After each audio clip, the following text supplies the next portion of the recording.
Welcome to the HR.com Global HR Tech Virtual Symposium.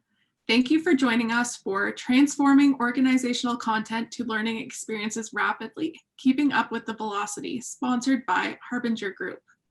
This webcast has been pre-approved for HRCI and SHRM credit. Please be sure to attend the complete webcast in order to receive your credits. If you have any questions during the webcast, click on the Q&A in your webinar controls and type them in. Now, it is my pleasure to turn it over to our presenter, Vikas from Harbinger Group. Thank you very much, Laura, and welcome everybody.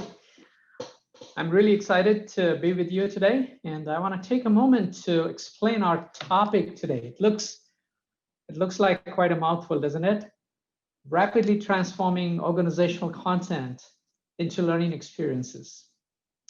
If you talk to any HR executive today, talent management is a growing part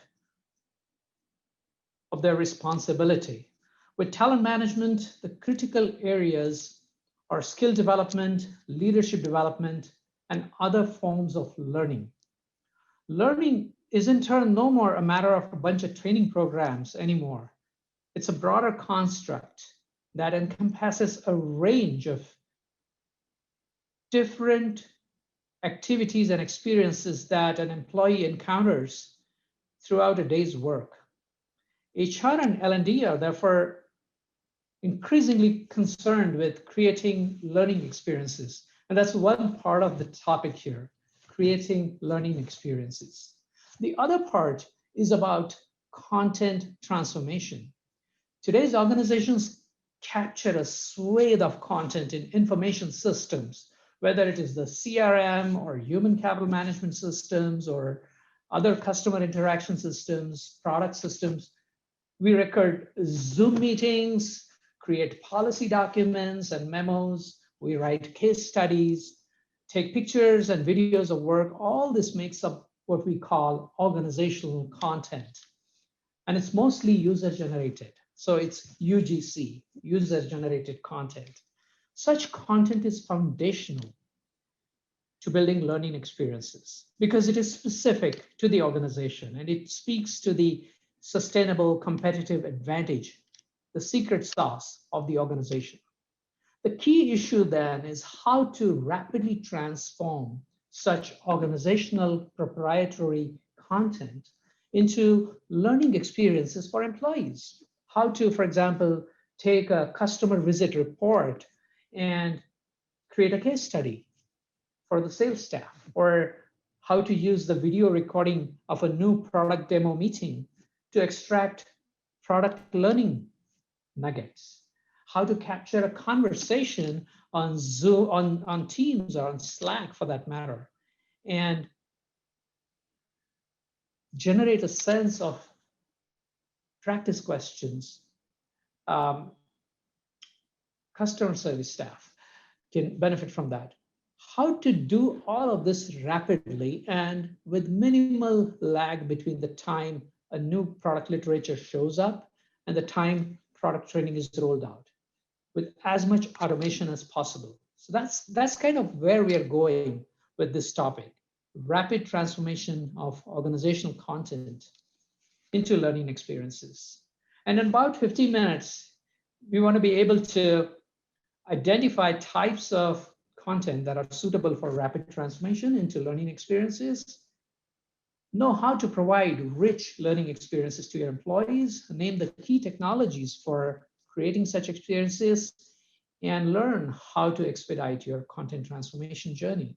Okay, so how are we going to go about doing this? Here's today's game plan. We're going to start with the key shifts in L&D's role that may be going unnoticed, and then talk about why the traditional learning development falls short of expectations. We will introduce a new process of high velocity content transformation, and this is the meat of today's presentation, followed by a real life example of a powerful learning experience. What we're going to show you is how we took a meeting recording and then converted it into powerful nudge learning experiences that employees could use for several weeks following that meeting. Sounds good? So let's start with the first part then, which is really a bit of context setting for you. And that is, what are the key shifts in L&D's role? Let's take a moment and ask ourselves, what is changing for HR and L&D in particular? Here's an example. The time people spend on social collaboration tools, 2.7 billion online meetings in one day. That's a 3 times growth within 2 weeks as soon as the pandemic started. That's a vivid example of a tectonic shift in the workplace that has deep implications for HR and learning leaders. And that's not the only shift. There's many others. For example, there are changes in business. The business expects people to reskill rapidly. Employees, interestingly, care less for studio quality products. They are okay as long as the learning is timely. They are okay with Zoom quality video, for example. People want learning where they live. They live in the systems like Zoom.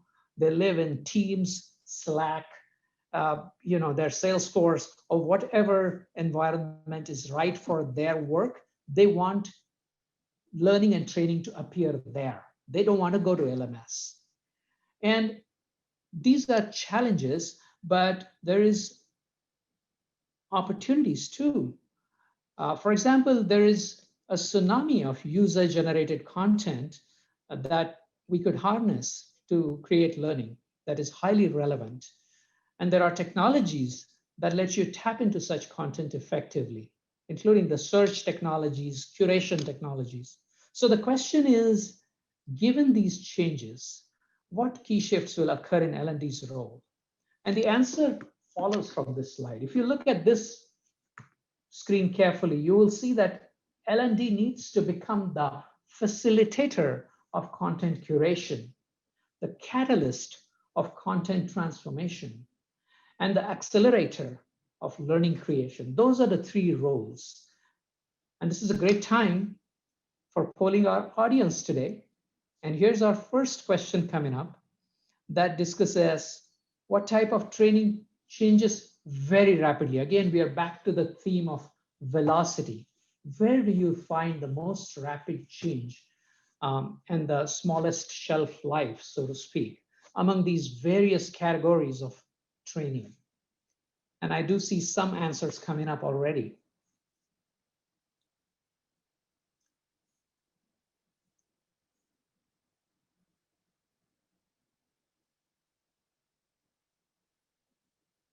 Very interesting. Keep them going.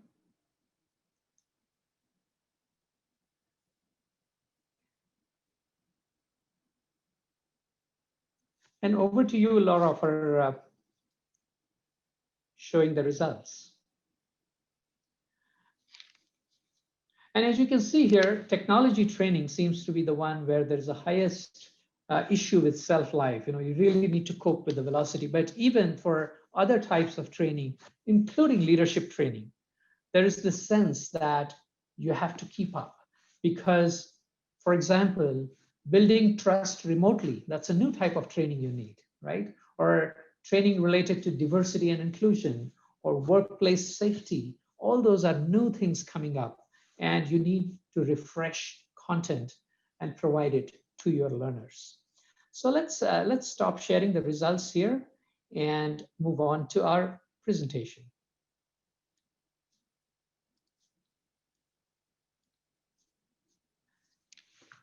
Let's start with sales training. Something like a new product pitch, perfect example of high velocity training requirement where you can use user-generated content or success stories.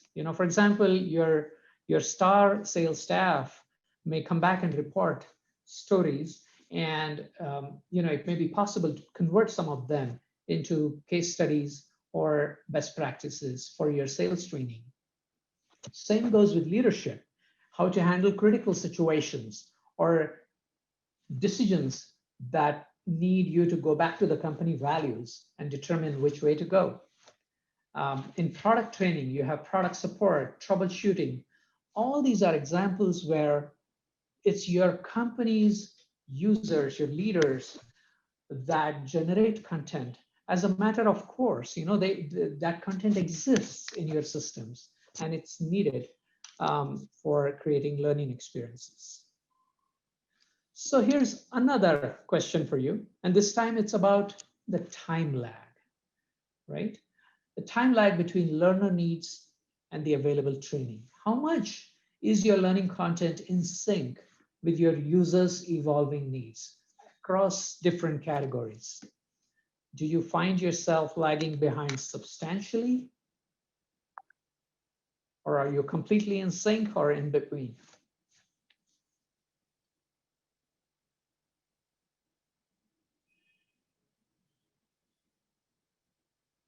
Okay, just maybe 5 seconds more.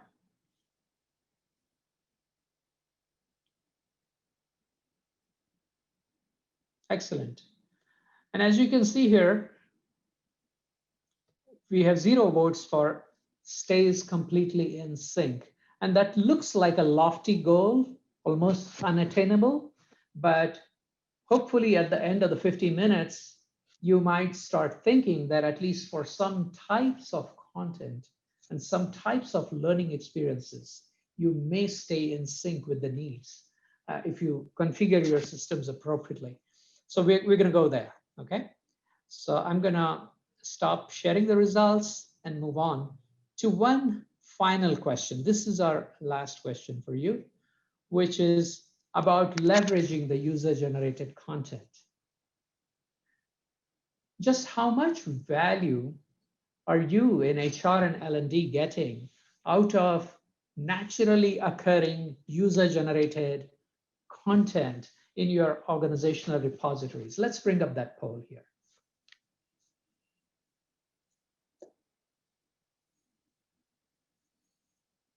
Thank you, Laura.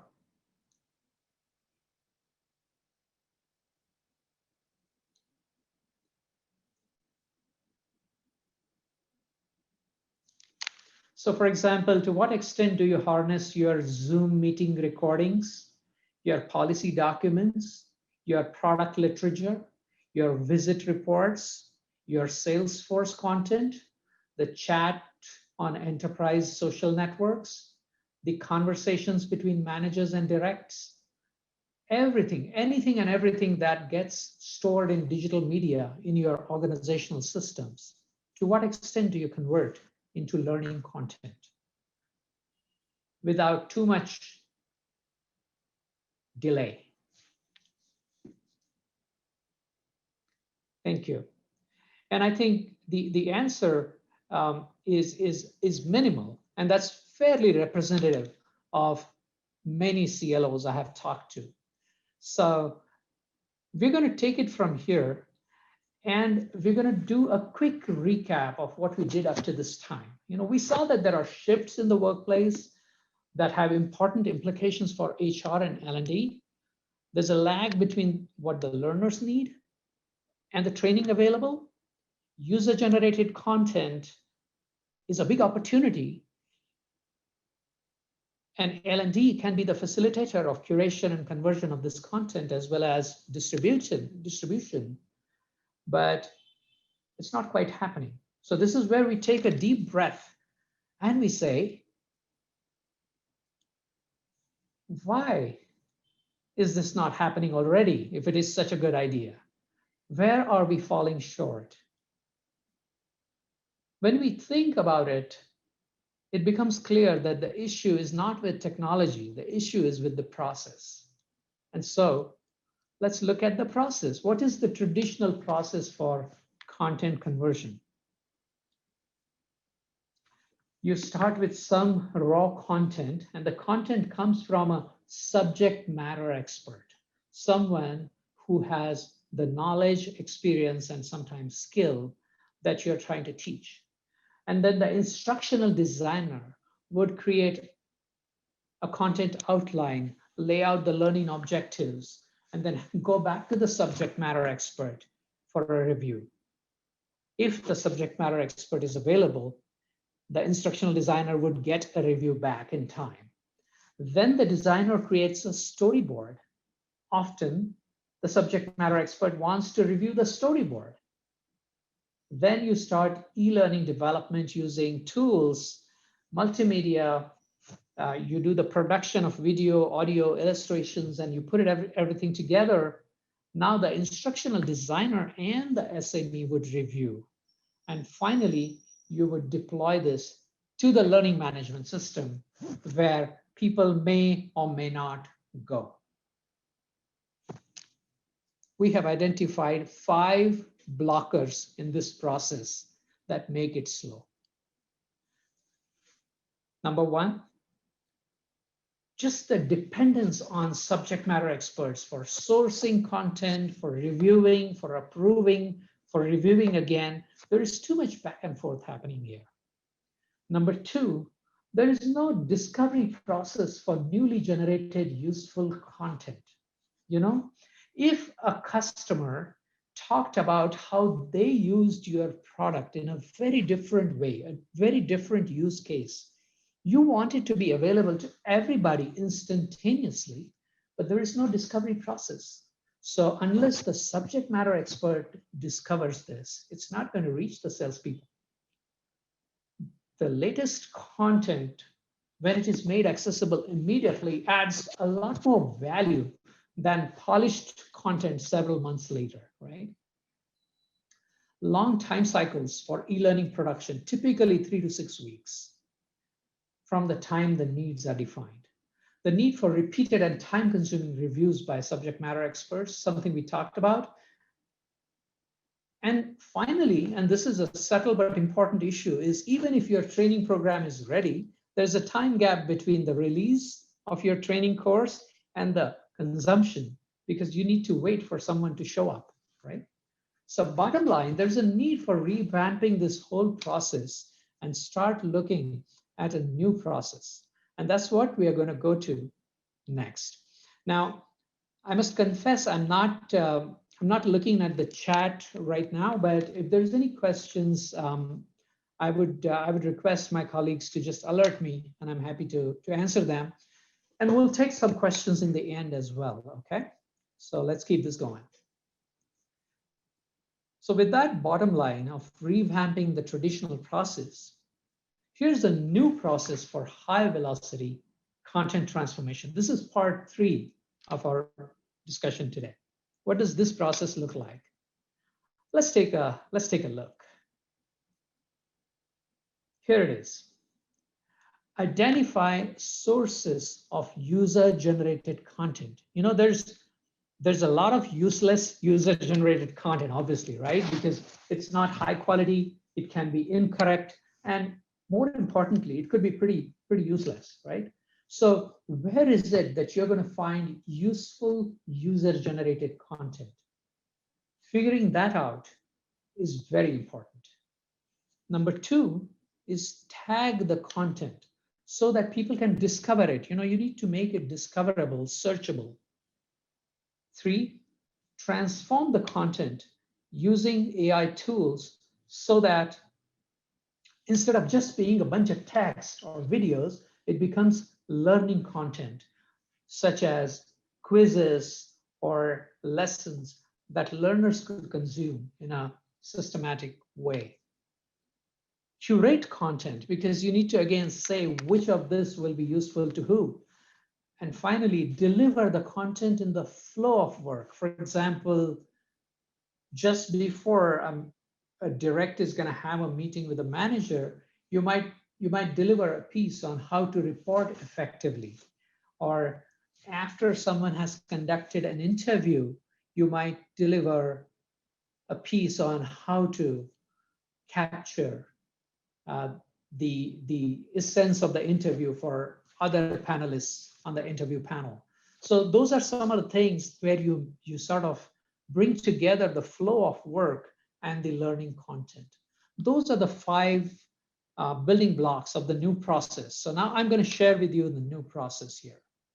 Number 1, identify sources of user-generated content. And what you see here is something like Salesforce or other customer relationship management system that you might be using. Many times your marketing systems have excellent content on your products and how customers are using those products. Several of your customer interaction systems would have stories of how customers used your product or encountered problems and how those were solved. All of that is a treasure of information for your customer-facing staff, and that needs to be harnessed. Then there is Teams and Slack, right? I mean, these are tools for collaboration. And as we saw, the usage of Teams grew 3 times in 2 weeks in March, and it's still very high. So a lot of useful content is on Teams and Slack as we speak. And so that's a very important source. Also on Teams, you have teams and you have channels, and that's a natural way of grouping bits of content together, because just from the name of the channel, you can tell what people are talking about there, right? And so that's a great organizational tool. There's Zoom recordings of meetings like this that could have very useful information, presentations, and Q&A. Zoom recordings give you transcripts, and they also give you a chat log that has participants' interaction. And finally, social forums. Enterprises have enterprise social networks. You might be using something like, we use SAP Jam, for example, and there's a lot going on there. So these are some of the sources of UGC, and I'm only sharing some examples here. There could be many more, depending on what systems you use. I think the learning and development function has to look at these organizational content sources as the starting point. The next is to extract and tag the content, because now you're going to make it ready for learning. And how do you do that? You do that using AI tools. So for example, from video, you get transcripts. From text, you can make summaries. There are tools that let you extract questions out of text. So you could go all the way, you could go from a video to a transcript, to a summary of the transcript, to questions from the transcript. So a lot of learning content could automatically come off of your AI systems. Then you curate the content manually. This is where you bring in your subject matter expert to make sure that all the goofy and dopey things that AI does are all cleaned up.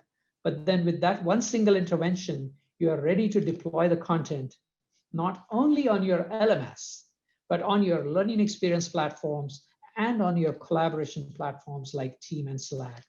And for that matter, in your other workflow platforms, so that people encounter this content as micro-learning in the flow of their work. So this is the entire vision of a 5-step process for content conversion that lets you go from sources of content that is naturally generated in the course of business all the way up to learning experiences that occur in the flow of work. If you start thinking like this, you will begin to realize the advantages of the new way of generating learning experiences. For one thing, the timeline is now less than a week, not 3 to 6 weeks. And the benefits of the new process are, it takes days instead of weeks. A variety of useful content could pass through this process to create learning content quickly. You can cast your net wider than a bunch of subject matter experts. Most of the process is automated with a reduced dependency on subject matter experts. It does not go to zero. In fact, you might need more of them because you're processing a lot more content, but you will be able to use their time much more effectively. And good is good enough for the learners. It cuts down the unnecessary production investment. What one needs to understand is that though the content may not be polished, it's good enough for the learners to take it. A Zoom quality video is okay, for example. People are looking for relevant content on time rather than polished content 3 to 6 weeks later. And of course, if a certain course has a longer shelf life, it can go through the traditional process for a long-term access. That's perfectly fine. But this is about high velocity content, remember? Okay, so now is the show time. We need to stop talking and start showing you how to do this, right? So for that, I'm gonna invite my colleague, Poonam Jaipuria. Poonam heads Harbinger's e-learning business, and in that capacity, she interacts with dozens of customers who are in learning and development and content directors. So she sees the content world as well as the learning world a lot every day. And she's going to show you how we have put some of these ideas in practice. And she's also going to show you and name the specific tools that we have used to make this happen. So with that, now I'm going to say over to you, Poonam, and we're going to request you to talk about a real life example of high velocity content transformation. So over to you. Thank you. Thank you so much, Vikas, for walking us through this interesting new process of high velocity content transformation. So I'm here to actually show you a real life demo of how we did that. Vikas, can I start sharing my screen? So Absolutely. So I just stopped sharing, and please go ahead. Thank you. So do let me know once you're able to see my screen. Yes, your screen is visible. Thank you. Thank you. So here is a video team. What we did was there was an internal training session on how to talk to a CEO. And the session was on presentation skills, which the frontline people should use while talking to senior execs. The meeting was all about sharing best practices and tips. And as you can imagine, the presentation of the content, the content inside the presentation was very limited to key points. What was most interesting is where people were sharing a lot of their experiences, their ideas on how they have handled some of these situations in their real life scenarios. Now, there were many people who came up, shared stories and experiences, and it was an amazing interactive session. At the end of the session, we realized it would have been rarest of a possibility for a subject matter expert to take to create content like this, which could have been rolled out as presentation session. So what we decided is to take this meeting recording as a high velocity content, which we took and converted into a nudge learning application. Now, the question was, how did we go about doing it? So the first and most important step was to convert this video into a transcript. So as you can see on my screen, we used an AI tool which took this video as input and which can create transcript within seconds. So we were able to extract this transcript using an AI tool. Once this transcript was ready, the next step was to understand what are the key points which are being discussed. And that is where we used something called as Quillians, which is the world's first AI tool to create questions and notes from raw content. So we simply put our transcript through this tool called Quillians. And the moment we started processing it, it gave us some keywords which are being used. It asked us to make some basic review, and that's it. Within few seconds, we had the questions which could come up out of this, which could be used as reinforcement, some questions to look at as reflections, and notes, which gave us some very good reference points to look at the entire content. Once this was done, our L&D team member basically took the transcript and the notes and highlighted the key points which were being talked in the entire transcript. So as you can see in this document, the L&D member had highlighted all the key points which were being discussed. Once this was done, the L&D member really took time to only language edit it, make it crisper, and make it ready for creating nudges out of it. Now, to create nudges, Hubinja has a tool called as Sprinkle Zone, which is a nudge learning application. What it does is it allows you to create short nudges quickly and deliver it in the flow of work. To create a nudge, the best thing is one doesn't need any technical knowledge. I'm going to show you that on my screen now. So since I'm the admin, I can go in. I have the nudges as you saw in my document, which is highlighted. What I will do now is go to Nuggets, Learning Bites, and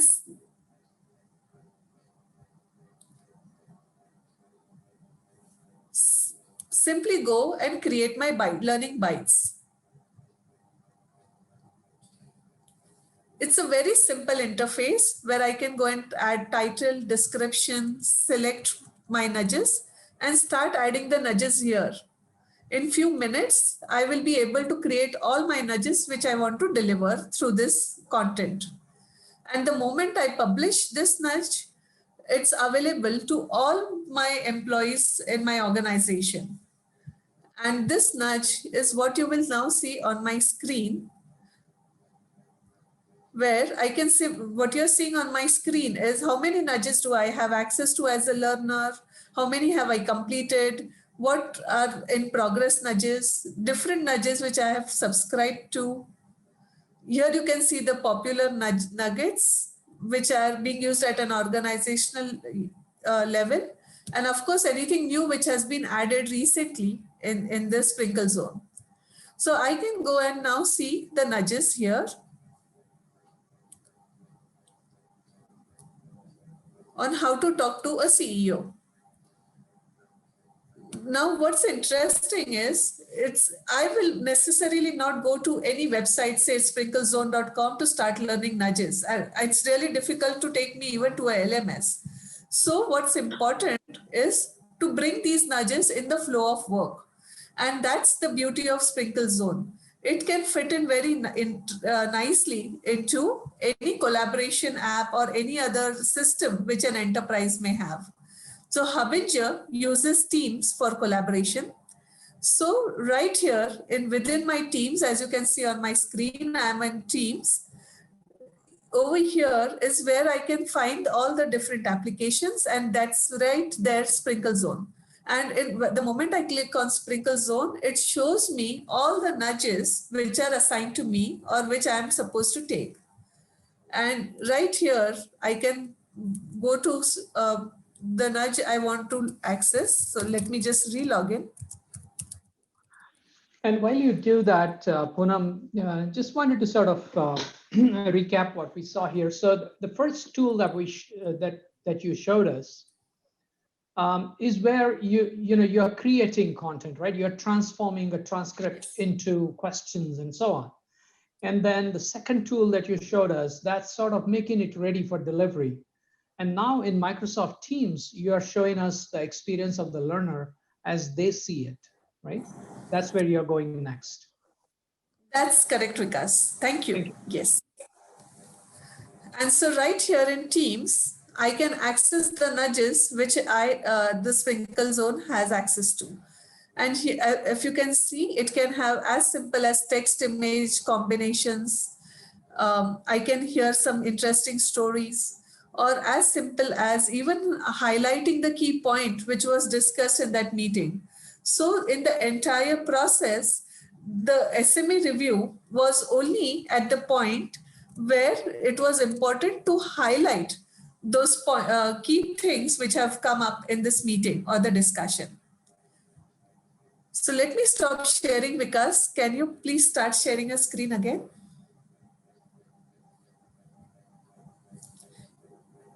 And you are on mute, Vikas. Yeah. Thank you. Thank you for that little presentation, Poonam. And I want to sort of bring it back to the story. So this was actually just a meeting that we brought together, all the senior leaders at Harbinger. We have over 700, employees, and this was a team of top 20, 25 leaders. And we were just sitting together brainstorming on how to talk to CEOs, how to get their mind share, what are their hot buttons, how to present a case to a CEO so that they basically sit up and pay attention, and how to make it easy for them to act on your proposal. So that was all that we were doing. And at the time we were doing it, we had no idea we were going to do, convert this into a micro learning or any of that. It was just a regular meeting. As you can see, I'm not even wearing a jacket. Anyway, after the whole thing got over, we had a recording. We looked at the recording and we said, oh my God, now there's so much good stuff here. There's people who have contributed their stories. There's a nice PowerPoint presentation with some frameworks that you could use and so on. And someone said, wait a minute, this is a Zoom recording, so there must be a transcript somewhere, and there must be a chat log somewhere. So let's get all that, pass it through the processing tool, get the questions, get the summaries, and put it all together and deploy it over Teams. And it has worked out beautifully. What I really feel proud about is the time between that meeting and the time when someone outside of the 20 of us could have access to this material was minimal, minimal, because there was really not much to do other than to extract and convert. And the subject matter on the topic was really everybody in the meeting, right? So it was pretty simple to have them access it and say, hey, does everybody feel okay with this being shared broadly? And that was it. So thanks for that story, Poonam. And I'm going to sort of go back to my screen share and bring you back again to talk about this new process that you used. Just confirm that you can see my screen, Poonam, and I'll bring you. Yes, Vikas. Steps. Okay. So you started with Zoom. Yeah, so thank you.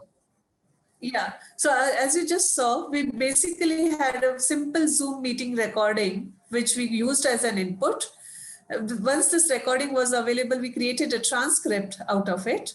And once the transcript was available, and this transcript got created using AI tools. So it took us like seconds to get it there. Once that was done, we used Quillians, which helped us figure out the key points, the questions, and the summary of the recording. And then we actually curated it to make nudges out of it, with the highlights being there, and then used Sprinkle Zone within Teams to deliver those nudges. One important point here also is it's not only about delivery. Sprinkle Zone gives beautiful analytics on the back end in terms of how many people are using it, what's going on, who are the people accessing it, what was their score. So it can help deliver some good details in terms of ROI, which can be showed to the key stakeholders in the business. So that's all I had, Vikas, for today. Indeed. Thank you. Thanks again. And so as we come to the close of our presentation, just a few thoughts on how Harbinger, my company, could help. We do provide tools for conversion of content. We do provide integration services and content transformation. Specifically, Quillians that Poonam mentioned is an AI-powered tool for generating questions and summary out of any textual document or a transcript. Exaltive is an interactive video creation tool. All it needs is your videos that may be hosted on YouTube or your organizational network, and it lets you build interactions into the videos. So you could put questions in there, or you could do other types of interactivity. On the integration front, we could help you enable workflow automation through platform integrations and deliver real-time people analytics using API-based integration. So this is one-time work that would help you get the most out of your content investments. And the third piece is content transformation, which is converting content that is in legacy formats into new learning experiences and modernizing content using automation. So those are all the services that we could help you with. We have a team of consultants that can help you with the learning strategy, the technology selection. We have design thinkers that can help you with user experience and also product management, because you need to take a roadmap view of what you're building for your constituency. So this is all here for you. And finally, just to give you an overview of Harbinger Group, we have a variety of services that we just described to you, whether it's system integrations, AI solutions, instructor-led virtual training, nudge learning, custom learning, and so on. We have a team that has a variety of skills that you would need for this.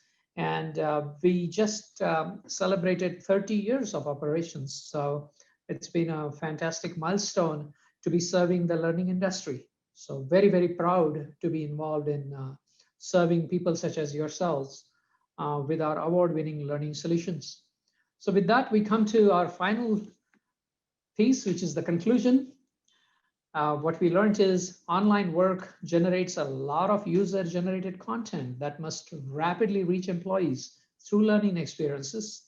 Extracting and tagging useful content can help you design a process that converts it into learning experiences. And technology will not only transform useful content, but deliver it in the flow of work, saving you time and resources.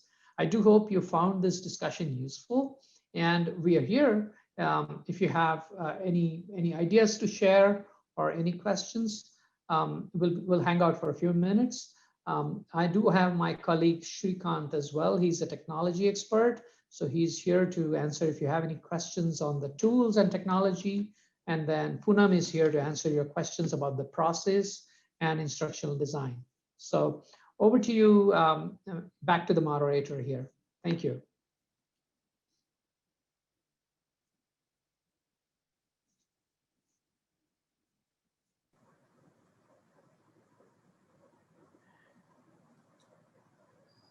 Vikas and Poonam, this is Isha here. I do see a question on the panel. It says, can I use AI to curate UGC content and make it ready for e-learning? Yeah, Isha, that's a question. Poonam just showed an example of using one of our tools, Quillians, to do that.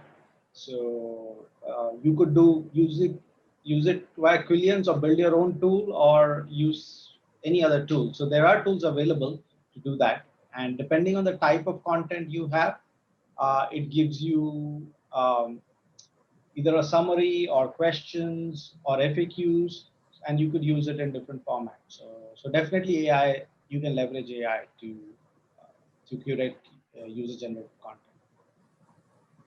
Thanks, Shrikant. There's another one that I see. If we buy an LXP platform, do we need to integrate it with our content sources and delivery mechanism, or does it come inbuilt?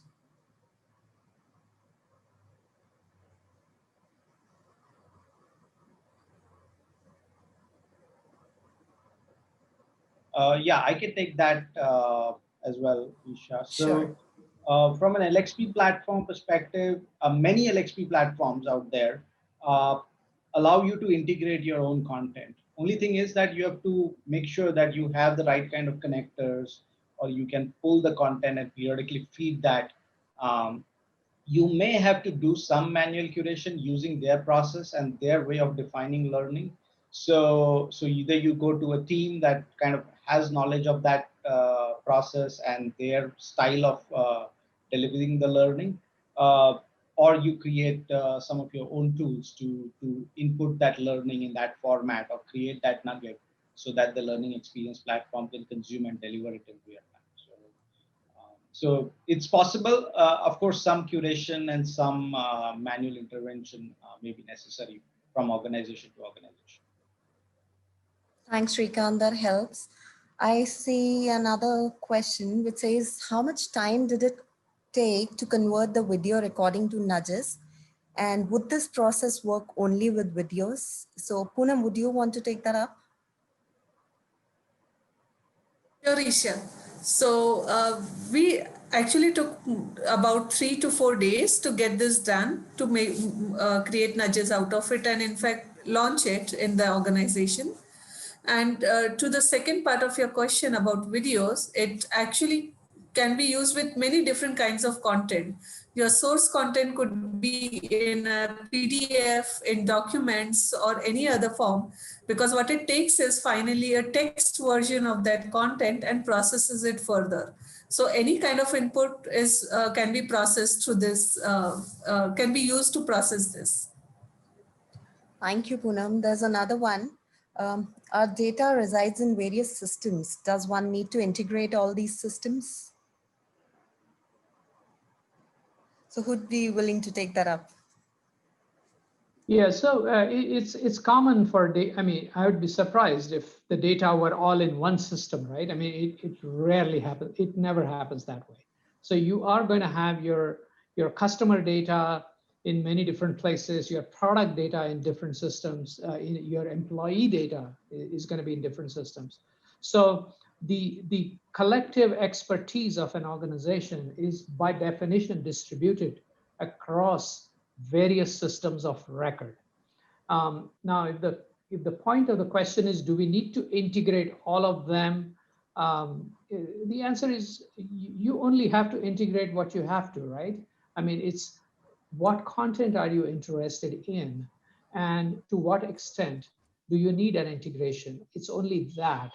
So if you were to take all your systems and if you were to have a utopian vision of everything working together with everything else, it would take forever. So you would typically go point to point, specifically looking at your needs and saying, I need these bits of content to be extracted from this system and those bits from that system, and only build those interfaces. So I'll turn this over to Shrikant for a more detailed answer of this with maybe an example or something, but that's kind of the general idea I wanted to share. Yeah, because I think you're right. And typically, integration is necessary when you want to make sure, like the question that was asked was, how soon can you do something, right? How fast can you do something? Now, if there is a manual process involved in every step, from moving data from one system to the other, or capturing learning from one system and delivering it into the other system, then the 3 days can take 3 weeks. So if all these systems are connected and they have APIs through which you can access that information, then the whole process can happen within 2 to 3 days, or it takes longer. So integration definitely helps in making sure that you fast track that whole process. Thank you, Shrikant. Thanks, Vikas. There's another question. Does Sprinkle Zone integrate with other LMS such as Moodle?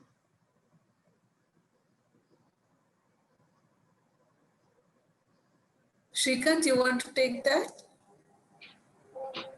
Sure, I see that question on chat. Yeah, thanks, Isha. So yeah, I think Sprinkle Zone can be integrated with Moodle. By default, it integrates with delivery platforms like Teams and so forth. But if your content delivery is happening in a Moodle like LMS, then definitely we can integrate it. It can be, the content can be made AICC or SCOMP format as well, and you can track it in your LMS if that's your requirement. Thanks, Shrikant. I hope that answers your question, Michael. And yeah, I'm sorry, Isha, but I just wanted to do a quick follow-up on that for Shrikant. Shrikant, what would typically be the motivation for integration with Moodle in this case? Is it to make the learning experiences trackable? Is that the primary value here? Yeah, I think that would be one reason. And the second thing is, if everybody's consuming their training in the LMS, if in an organization it's very widely used, then that also becomes in the flow of work, right? So, so being able to deliver sprinkle zone content in multiple places may be useful. So different people consume it at different places. So it helps. Absolutely. So you don't want to subvert the LMS. If it's working, then you want to make use of that as much as you can. Thank you. Thank you, Vikas. Poonam, Shrikant, I think we're just in time to close the session. So over to you, Laura. This concludes our webcast today. I'd like to thank our presenter, Vikas, who's the CEO and MD at Harbinger Group. Vikas is celebrating 30 years, so congratulations, Vikas. Thank you. 30 years of operations with Harbinger Group. Thank you to our audience for joining us today. Your feedback is important to us. Please take a moment to fill out the exit survey that will come up on your screen. This concludes our webcast. Enjoy the rest of the Global HR Tech Virtual Symposium.